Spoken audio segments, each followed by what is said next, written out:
Presidente, eu confesso que eu somatizei a nossa derrota no plenário de ontem. Eu amanheci exausto, adoecido, frustrado. De repente, eu tomo consciência de que o sentimento de nacionalidade do Brasil está fragilizado. Fragilizado porque algumas lideranças nas quais o povo depositava a confiança e a esperança foram engolidas num processo de corrupção. E isso abre um espaço terrível para que interesses que não são propriamente do Brasil caminhem de forma firme e forte num processo de fragilização e de mesmo extinção de um projeto nacional. É muito ruim isso. No mundo, qualquer pessoa sabe das implicações geopolíticas da questão do petróleo. Ainda ontem, senador Cristóvão, os Estados Unidos gastou 3 bilhões de dólares para tomar conta do Iraque.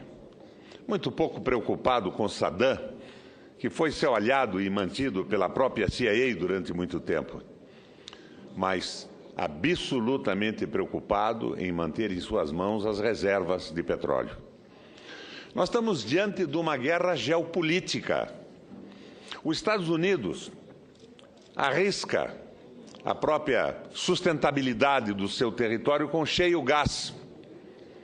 Baixa o preço, traz a Arábia Saudita para esse jogo, para enfraquecer Venezuela, Rússia e outros países importantes que vivem do petróleo e comandavam, de alguma forma, a extração e a distribuição. É um problema geopolítico. Eu diria mais, repetindo o que já disse 1000 vezes dessa tribuna. Depois da derrota do nazismo na última guerra, cresceu na Europa, senador Gustavo, o Estado Social. O Estado com as garantias trabalhistas, o Estado preocupado com a educação do povo, o Estado preocupado com os direitos humanos, o Estado que se volveu para as necessidades da sociedade e, de certa forma, acabou com o predomínio absoluto do capital. E esse Estado, hoje, sofre um ataque brutal a partir da ação de Mamon. Mamon, em hebraico, significa dinheiro. Não é nem Deus nem diabo, é o dinheiro, assim descrito na Bíblia. Mamon tenta recuperar os seus espaços. E o projeto que praticamente liquidou com a economia da Espanha, da Itália, de Portugal, é um projeto que tem um tripé. O primeiro deles é a fragilização do Estado, com a autonomia dos bancos centrais. Uma proposta onde o Estado se resume a um gendarme, a um guardião que se oporá às revoltas populares diante da exploração do capital. O segundo objetivo é a precarização do parlamento, com o domínio absoluto do capital financeiro, que se coloca acima dos partidos, financia campanhas, partidos políticos e candidatos, e os parlamentares se transformam em mandaletes dos interesses do capital vadio. Não tem mais ideologia, não tem ideal, não tem patriotismo, não tem nenhum sentimento de nacionalidade. E o terceiro objetivo é bem claro, é a precarização do trabalho, o fim das leis trabalhistas, que encontrará a oposição frontal do nosso senador Paim, o senador do trabalho no plenário do Senado Federal. Mas dentro desse pacote, e com esse amortecimento da consciência nacional, com a frustração causada pela corrupção evidente de alguns líderes partidários que tinham a confiança e eram depositários da esperança do povo, nós ficamos extremamente fragilizados. A presidente Dilma já se manifestou como era de se esperar, contra essa proposta do José Serra, porque ela não tem sentido. Não tem sentido, senador Cristóvão, porque não existe uma empresa de petróleo no mundo que não esteja fragilizada. O prejuízo de todas elas é enorme, maior que o da Petrobras. E maior que o da Petrobras, porque a Petrobras tem a maior reserva de petróleo do mundo no pré-sal. Um petróleo de extração fácil, 8 ou 9 dólares o barril. Um petróleo que está garantindo lucros mesmo na crise. As petroleiras não vão investir no Brasil de forma alguma, porque elas estão quebradas, elas estão em dificuldade e porque petróleo está sobrando no mundo. Então, por que, de repente, a porta no Senado, com esta violência e esse desejo absoluto de velocidade, essa modificação do modelo, atende a quem? Atende a que interesses? Por que não querem o debate? Por que raios não foi para as comissões normais? E tentou submeter a uma comissão montada pelo presidente do Senado, sem a indicação dos partidos. O que está atrás disso? Será que só eu que enxergo esse assodamento súbito e violento? Qual é a dificuldade de um debate claro em cima da questão do petróleo? Não vai haver investimento no Brasil.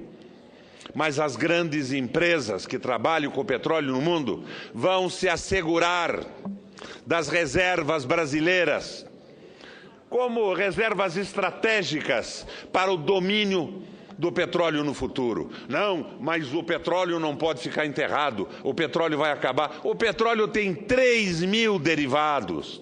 Não existe um senador ou senadora nesse plenário que não porte ou não tenha nos seus trajes algum componente que tenha participação da indústria a partir de um derivado de petróleo. Não tem nenhum sentido essa história de que vai acabar. E a Petrobras pode. O senador Lobão liquidou os argumentos do Romero Jucá numa reunião da bancada. Pode sim extrair petróleo em poços novos sem nenhuma dificuldade, sequer financeira. Com 50 a 100 bilhões de barris de reserva, não teria dificuldade de financiamento neste planeta. Agora, por que o assodamento? De repente, senador Serra, ligo para o meu gabinete e diz: não, mas o WikiLeaks assegurou, através de informe da Folha de São Paulo, que o senador Serra havia prometido acabar com o sistema brasileiro. Havia prometido a empresas estrangeiras e a embaixadora americana. Não só fui citado, como feitas alusões absolutamente indevidas à minha pessoa. Portanto, peço uma parte. E isso fica me trazendo preocupação. O que há por trás desse assodamento e dessa velocidade? O que há de urgência nesse processo? Por que essa abertura? Por que a entrega do patrimônio que se consubstancia nas jazidas petrolíferas brasileiras?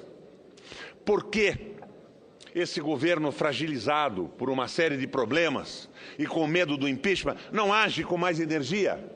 De uma forma bem clara, senador Berger. Antes de ontem, nós votamos aqui o aumento do imposto que, a meu ver, parecia completamente absurdo, sobre lucros de capital. E eu dizia, ali do plenário, utilizando o microfone, um estudante que tenha comprado há 40 anos atrás um apartamento por R$10.000, iria vendê-lo agora ou transferir para um herdeiro, e ele estaria valendo R$2 milhões, pagaria imposto sobre R$1.990.000? Não, mas o plenário, obedecendo a ordem do governo e a visão liberal que atravessa esta república nesse momento, votou. Foram 11 votos contrários. Eu sou a favor do imposto pesado em cima dos lucros de capital. Eu levantei o aspecto da Estônia, que não cobra imposto de renda sobre dividendos acionários. A Estônia e o Brasil, mas a Estônia só produzia pinho de Riga quando se separou da Rússia e esperava investimentos brutais do capital que existia e existe abundantemente no planeta Terra. Mas nós estamos em cima de uma proposta de aspecto fundamentalmente entreguista. Não ajuda o Brasil. E é preciso que a gente marque posição. Não sei qual é a intenção disso. É favorecer a Chevron? É favorecer a Shell? É prejudicar o país? Não há urgência, não há necessidade e não se extrai petróleo no mundo hoje. Nenhuma delas, nem a Petrobras. E, insisto, se a Petrobras tivesse mercado, poderia facilmente investir no pré-sal. Mas há o constrangimento do governo, há esse enfraquecimento da consciência nacionalista do país e há o avanço de ideias liberais. É o fim de um projeto nacional. É o fim do projeto nacional. É a valorização absoluta do dinheiro.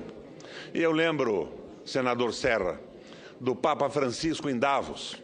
O capital é bom quando ele é investido, produz empregos, produz bens, inovação tecnológica, mas não pode o interesse pelo dinheiro, o jogo geopolítico das grandes potências, subordinar uma proposta de crescimento de um projeto nacional em favor, senador Cristóvão, dos estudantes brasileiros.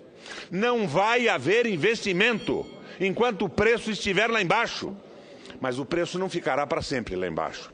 O pré-sal é uma garantia do futuro do país. Mas o shale gas nos Estados Unidos tem um pico de extração num primeiro momento, nos 2 anos, mas tem uma queda brutal na possibilidade de fornecimento de gás na sequência e as primeiras empresas já estão falidas. A Rússia e a Arábia Saudita, junto com a Venezuela, anunciam uma contenção na produção. O problema da Petrobras foi o aumento de investimentos com o sonho de viabilizar recursos para a educação e para a saúde. O erro foi aí. Não previram a jogada geopolítica dos Estados Unidos, baixando o preço de petróleo no mercado mundial. Investiram em dólar, se endividaram em dólar e o dólar disparou em relação ao real. Este é o problema. A corrupção é séria. Eu quero ver esta gente toda na cadeia, punida. Mas a corrupção não é a responsável pela crise que a Petrobras atravessa. E nós, no Senado da República, temos que ter consciência do que estamos fazendo. Nós estamos irrefletidamente, sem nenhuma razão lógica, votando apressadamente o projeto do senador José Serra, que quer ele queira ou não, é um projeto entreguista e prejudica o Brasil. Prejudica o futuro do país, a viabilidade de um projeto nacional. É um projeto que quebra a Petrobras, porque sem o pré-sal, a Petrobras não sobrevive à crise, que pode ser ultrapassada rapidamente. Sobe o preço do petróleo, vai para o patamar dos $80 e está tudo isso resolvido. E esta história de que a Petrobras pode ficar como operadora preferencial da extração de petróleo, numa imagem que, numa conversa com o senador Cristóvão aqui no plenário, eu já coloquei com clareza. É como se uma família em dificuldade fosse instada, uma dificuldade passageira, resolvível num prazo curto, médio, fosse instada a vender a propriedade. Mas daí o comprador lhe garante, não, vocês vão vender a propriedade, mas a esposa do proprietário pode continuar como cozinheira da família que vai ocupá-la na sequência. Não tem cabimento, é antinacional e é preciso que se registre um protesto com toda a energia. O governo está fraco, a situação do Brasil é de fragilidade institucional e nós estamos entregando o futuro do Brasil para a Shell. Senador José Serra, dá uma olhada lá para trás e veja quantos lobistas do petróleo estão frequentando o plenário do Senado, onde não podem entrar os trabalhadores da FUG.